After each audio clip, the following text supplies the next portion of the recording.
This is John Daly on a little sagebrush-covered mesa overlooking the mission Alamo. The besieged and completely surrounded garrison of free Texans, less than 200 men, are still blocking the advance of Santa Anna's 3,000 Mexican troops into the heart of free Texas.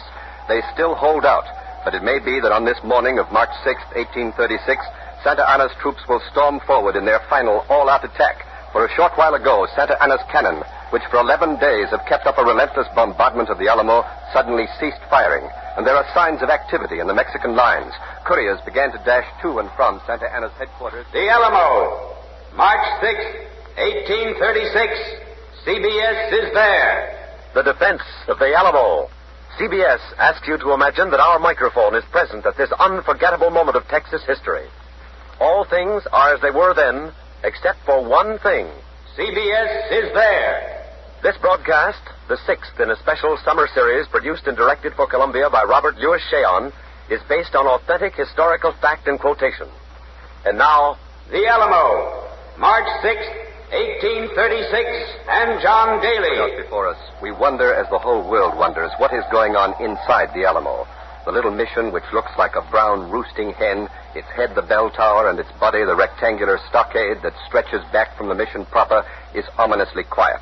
Our CBS mobile unit is outside the Mexican lines and about a half a mile away from the Alamo. The Mexicans have taken no notice of our unit since they first questioned us when we arrived on the scene. The fact that the United States is officially neutral in this revolt of the Texas patriots against the Santa Anna government still protects us and permits us to continue our observation and reports without let or hindrance. No military action in all history can be compared to this siege.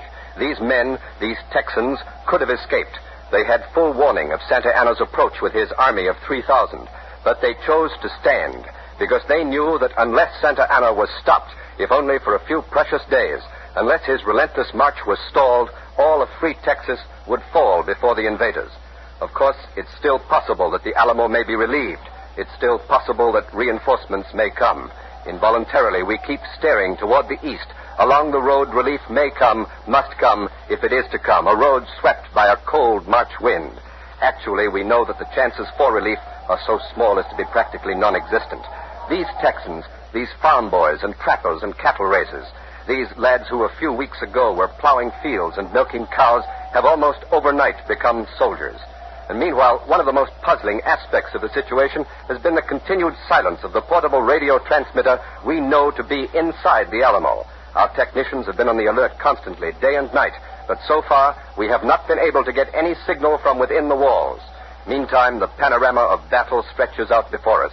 It looks like some toy battlefield, but we know it is real. The bodies of white-clad Mexican soldiers sprawled on the ground are real. The red blood flag denoting no quarter flies from Santa Anna's lines. Soldiers always say that waiting is worse than battle. We know what they mean now, but we will wait here. And this is John Daly, returning you to the temporary capital of this infant nation, Washington on the Brazos, and Ken Roberts. this is Ken Roberts inside the small, rude, unpainted building which houses the Free Texas Convention, or Consultation as it is called. That cold March wind John Daly spoke about is blowing on the Brazos, too, and the windows of the building have been covered with canvas in an attempt to hold out the cold. The convention, which is working on the Free Texas Constitution, is in recess. Most of the delegates are standing about in small, solemn groups. They're talking quietly and soberly of the news they've just heard from John Daly, the news that the final all-out attack on the Alamo may be impending. Mrs. Eliza Benson, who lives in the neighborhood, is here with me now. She has kindly consented to answer a few questions. Mrs. Benson, I understand you have a son with Lieutenant Colonel Travis at the Alamo. Yes, I have, Mr. Roberts. Well, how long has he been in the Army? Oh, not long. 2 weeks, maybe. We only been in Texas all told less than 3 months. Where did you come from, Mrs. Benson? From Indian Territory out near Independence Way. See, we had a few acres that Sam, my husband, bought from the land office. Uh-huh. And the Indians come and Sam was killed. We didn't have anything, not even a wagon. So I took my boy Philip and we walked down here. 250 miles. Sure was a long walk. Yes, it must have been. And now you have a home here in Texas? Well, we got some acreage near Goliad. But just when Philip was getting set to put in a crop, all this trouble started. All the young men went into the Army, and Philip, he went too. Do you think those boys, Philip and the others, will be able to hold off Santa Anna? Well, I didn't know anything about that. Philip is where God put him. It's not for his mother or anyone else to decide such questions. But I know the men who are with him, Billy Travis, Colonel Boyd, David Crockett, and the other lads from our little town, other towns in Texas. They'll be doing what they should be doing. They'll be brave. Thank you, Mrs. Benson. I wish you could see these faces around me now. They're American faces, wind-bitten and square-jawed. The language is the language of the Tennessee hills, the Mohawk Valley, the farmlands, the old frontiers, the places you and I know. Although until 4 days ago, when the Texas Declaration of Independence was signed, this land had been politically foreign, it has long been culturally and physically allied to the United States. These people, these Texans, are the cousins and the brothers and the husbands of our own families. They are our kin. For example, the Texan, the typical Texan who's standing at our CBS microphone now. He's a tall, bony figure of a man in buckskin breeches and homespun shirt. He's grinning at the description. What is your name, sir? Smithwick. Noah Smithwick. And where is your home, Mr. Smithwick? Well, I got a parcel out San Felipe way. Well, where was your home before you came to Texas, Mr. Smithwick? Kentucky. Hopkinsville. And what brought you to Texas? Well, I reckon the same thing that brought the others. A chance to own some land, new start. Maybe just a kind of itch to haul up anchor and see some new ports. You talk like a Navy man. Well, I was one during the war against England. 1812. I see. Yeah, gunner's mate on the good old Constitution. Ironside, that was. Yeah, I came home after the war and kind of couldn't get used to things, you know. And a fella come through town, he talked mighty big about this here place called Texas and said as how old Moses Austin got himself a whopping big grand of land and was offering farmland and some 400 acres of pasture to folks who'd come down this way. So pack up my kit and caboodle and come down. Well, did you get all that was promised to you, Mr. Smithwick? Got some. Well, is Texas what you expected it to be? Well, I reckon it's a mite different from what we was told it would be. How's that, sir? Well, this fellow who signed us up, he's a tolerable good liar, you know. Liar? Yeah. He said that there'd be no taxes, and he said as how the country was so full of game. Now, get this.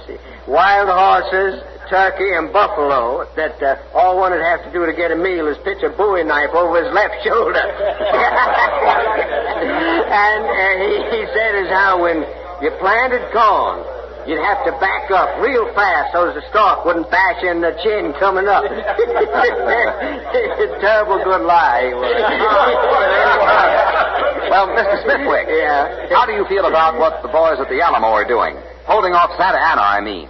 Giving Texas time. Oh, well, I tell you, I figure this way, Mr. Roberts. That's your name, isn't it? That's right, sir. Well, those boys, they kind of calculated what the situation was and did what they figured was needed. And it's a right grand thing they're doing, and we ain't forgetting that either. Those boys know what they're fighting for. Yes, I guess they do. We got no more reason to be part of Mexico than we has to be part of China, you know. How's that, Mr. Smithwick? Well, we don't speak the same language, think the same way, and that ain't all. We've been doing our best, you know, to mind our own business, asking precious little. But now what's happened? Well, I tell you, Steve Austin goes down to Mexico City to speak our cause, and Santa Ana smacks him into a dungeon for almost a year. Now tell me, is that how free citizens get treated in a decent country? Oh, I guess it isn't. No, you guess right. We ask for schools for our kids and little things like trial by jury and the right to speak a piece when we're in a mind to speak. Now, I know what the talk is how we're all of us here nothing but a crew of pirates and ruffians out to stir up trouble. Well, that just ain't so. We're plain, ordinary, God-fearing folks. Mr. Smithwick. A rider has just entered the convention hall. His clothes are caked with mud. He looks tired. He looks as if he's ridden a long way and ridden hard. The men are crowding around him now, but he's pushing his way through to the desk. I'm going to try to get up to him. One side, please. Would you step aside, please? Get off that cable. Please, let me through. Please. Who is the rider, sir? Where is he from? Billy Travis from the Alamo. He's got a dispatch for General Houston. The rider is from the Alamo. He's come from the Alamo. General Sam Houston has just entered the hall. The rider is talking to him now, and there's Mr. Richard Evans,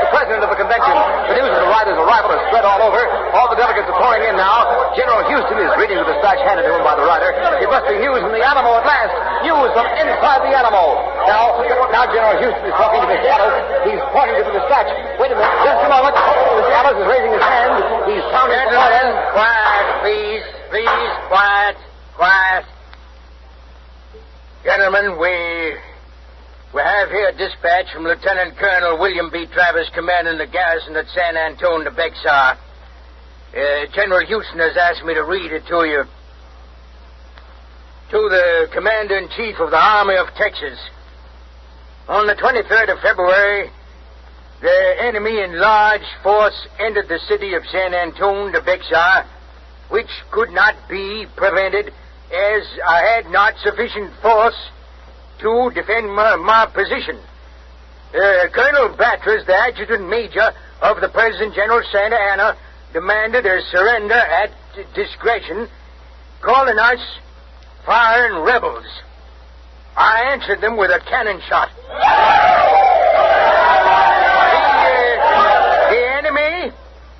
The enemy commenced a bombardment with a 5-inch howitzer, which together with heavy cannonade has been kept up incessantly ever since. I instantly sent express to Colonel Fannin at Goliad and to the people of Gonzales and San Felipe. Our numbers are few, and I have every reason to expect an attack from the whole force of the enemy very soon. But I shall hold to the last extremity, hoping to secure reinforcements in a day or two. Do hasten on aid to me as rapidly as possible, as from the superior number of the enemy, it would be impossible for us to keep them out much longer. If they overpower us, we fall a sacrifice at the shrine of our country, and we hope posterity in our country will do our memory justice. Give me help, O my country, victory or death. Signed W.B. Travis, Lieutenant Colonel. So ends the dispatch. There it is. There you have it. The first official word of the situation within the Alamo. I hope you heard it as Mr. Ellis read it to the delegates here at Washington on the Brazos this morning of March 6, 1836. Although the dispatch confirms everything John Daly has been able to report to you from the CBS mobile unit, although most of the information contained in the dispatch is already known, still this is the first official word that has come through from the Alamo itself since it was besieged 11 days ago. While the dispatch was defiant, almost heroic, its meaning is clear. The situation was desperate then when there was still hope for reinforcements. It is even more desperate now that hope is dim. Mr. Ellis, General Houston, and some of the delegates have been holding a consultation. Mr. Ellis is calling to order again. Gentlemen, quiet. Quiet, please, quiet. General Houston, I will now give you your orders. As Commander-in-Chief of the Texas Army, you're ordered forthwith to repair to such place on the frontier as you may deem advisable. You will proceed to establish headquarters and organize an army, and you will require all officers of the army of whatever grade to report to you. And, as it is impossible at this time to determine any particular line of action, you will act according to the emergencies of the occasion and the best dictates of your own judgment for the purpose of protecting our frontier and advancing the best interests of our country. Thank you, sir. Good day. You have just heard General Houston's orders as given to him by Mr. Ellis. The general has saluted Mr. Ellis now. He's coming this way, pushing his way through the delegates. They're shaking his hands, patting him on the back, and wishing him well. Oh, General Houston, this is CBS. Yes? General Houston, can you tell us anything about your plans? It is my intention to fight Santa Anna. But are you ready, sir? Is Texas ready to challenge to fight the immense army of Santa Anna? When is Texas not ready to fight? What about the Alamo, General Houston? Can you tell us anything about the Alamo? Colonel Travis and his boys are standing at the Alamo for one purpose, to give me time to organize a defense against Santa Anna. They saw their duty. They did not waver. I will not waver in mine. Can you give us a message to the American people, General Houston? Yes. You heard the dispatch from Colonel Travis. He said, "Give me help, oh my country." Well, I say, volunteers from the United States for the Army of Texas will be welcome. I say to all red-blooded Americans, come to Texas. Come with a good rifle. And come soon. In the name of the men of the Alamo, liberty or death. Thank you, General Sam Houston, Commander-in-Chief of the Army of Texas. The general is leaving the building now, surrounded by the delegates. These people have placed their highest hopes in Sam Houston, the tight-lipped, broad-shouldered ex-governor from Tennessee, upon whose military skill their very lives are now dependent. Undoubtedly, the events that have happened here in the last few minutes have given John Daly, our CBS correspondent near the Alamo, the first official news of the situation inside the mission. So now, John Daly.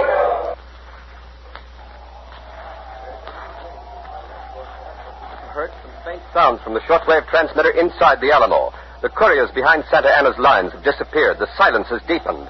The wind continues to howl, and the first rays of the sun are now beginning to streak the battlefield before me. I can't tell you how deeply all of us here were moved by the reading of the message from Colonel Travis. As we heard his words, we were able to look down on the mission to see the pitiful inadequacy of its defenses. Less than 200 men against 3,000. The odds are staggering, and they become epic when you stop to think that they were chosen by the less than 200. I keep watching that road over which reinforcements must come. There's no sign of help, but there is something coming through by shortwave from the Alamo. We have a shortwave receiver tuned to their frequency, and the signal is clear. Let's listen to it. Lieutenant Colonel Travis, our garrison commander, has a message. Here is Lieutenant Colonel Travis. To the people of Texas and all Americans in the world, fellow citizens and compatriots, I have sustained a bombardment and a continual cannonade for many days, and have not lost a man. I shall never surrender or retreat. I call on you in the name of liberty, of patriotism, and everything dear to the American character, to come to our aid with all dispatch. If this call is neglected, I am determined to sustain myself as long as possible and die like a soldier who never forgets what is due to his own honor and that of his country. Victory or death. This is the Alamo. This is the Alamo. That was the commander of our garrison, Lieutenant Colonel William B. Travis, appealing for reinforcements. I hope we're getting through. I hope you heard the Colonel, because we sure need those reinforcements. Now, here's the Honorable Davy Crockett. He wants to say a word. Howdy. Can't talk long, because it looks like we got a little excitement here about. Some of you folks are wondering what an ex-congressman is doing down here in San Antonio. Well, I had a bit of a difference of opinion with my constituents back home in Tennessee. I told them that if they didn't re-elect me, they might all go to blazes, and I'd go to Texas. Here I am. And here's where every freedom-loving man ought to be. I'm proud to identify myself with the fighting men of Texas. I consider it a rare honor to be able to defend, in company with my fellow citizens, the liberties of our common country. That was the Honorable Davy Crockett talking to the people of the United States of America. Well, where are you, lad? You coming? We're waiting on you.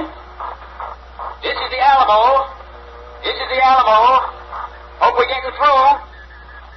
I reckon you folks might like to know how we're making out here. Well, we got beeves enough, corn enough, and I ain't heard no complaining yet about the supply of liquid refreshments. It's quiet now. Too darn quiet for comfort, if you're asking me. Some of the boys are catching a little shut-eye at the posts. And we made up that when the attack comes, the bell here will be rung. And that'll be the alarm. Well, now, some of the boys got some messages there they want me to send, so here goes. Pinky Benedict says for his wife not to worry, and maybe it'd be a good idea if she visited her sister in Memphis for a stretch.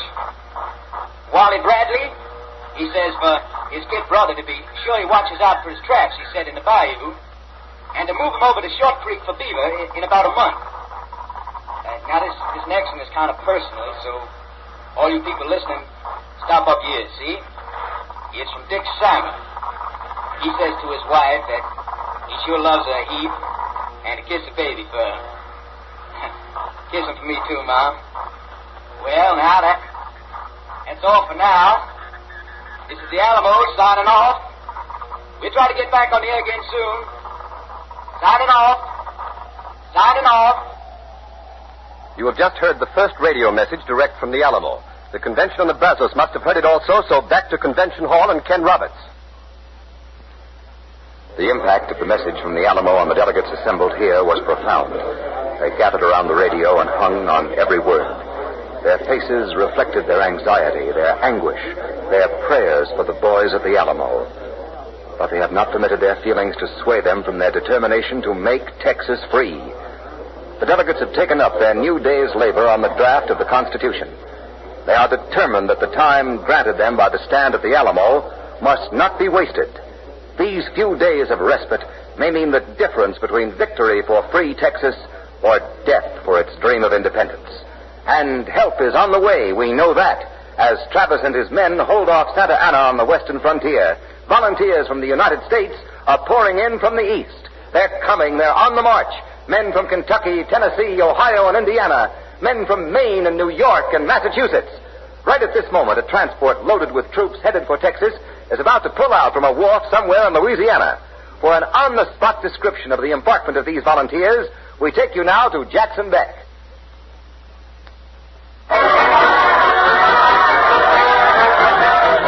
This is Jackson Beck on the wharf in Louisiana. A crack regiment of militia, Colonel Thomas Watson commanding, is aboard ship and ready to sail for Texas. There's a band here on the deck serenading the boys, and hundreds of people have turned out to see them off. I'm not permitted to give you their exact number, but I can tell you that the number is not meager, and the men are packed with fight.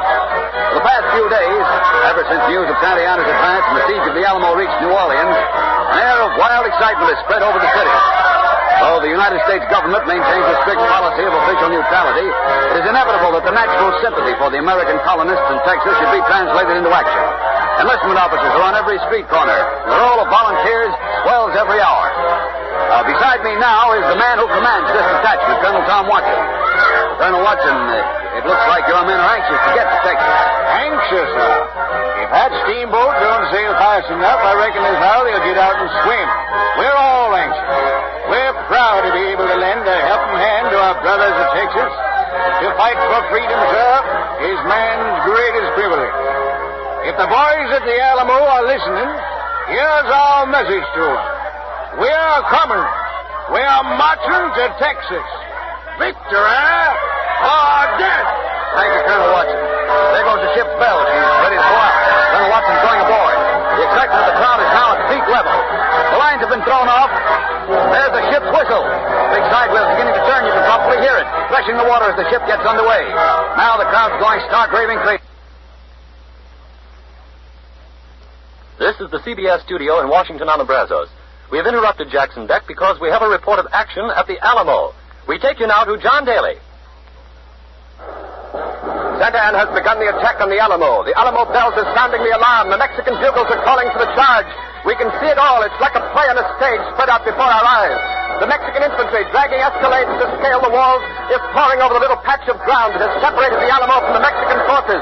They've been met with a withering fire from the Texans' rifles and small cannon. But although Santa Anna's men are falling like flies, they're still pressing forward. The ground is covered with bodies. The Mexican losses will be terrific no matter what the outcome. But no one can doubt their bravery.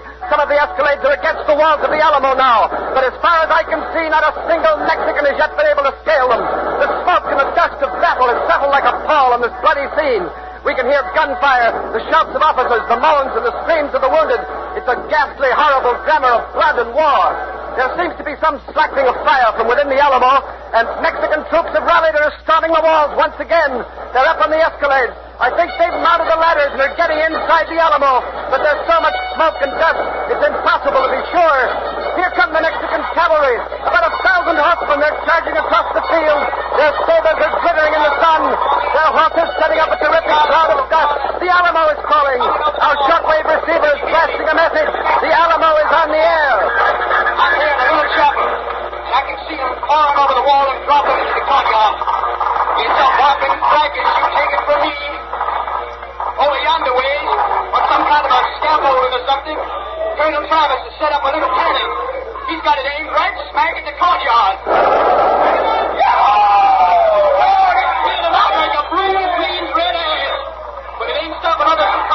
Oh, they're coming even faster. Travis and his boys are trying to reload the cannon. But now the Mexicans have opened up. They're firing point blank at him. Travis is down. He's down, but he's still got his pistol. Look at that. He's aiming at one of the officers. Got him. Now they're headed this way. Some of the boys there squatted down in back of the windows and doors. We ain't got time for reloading, and they're coming straight on at us. The boys have turned their rifles upside down. They ain't gonna walk in like this here was a meeting house. You listening? This is the Alamo.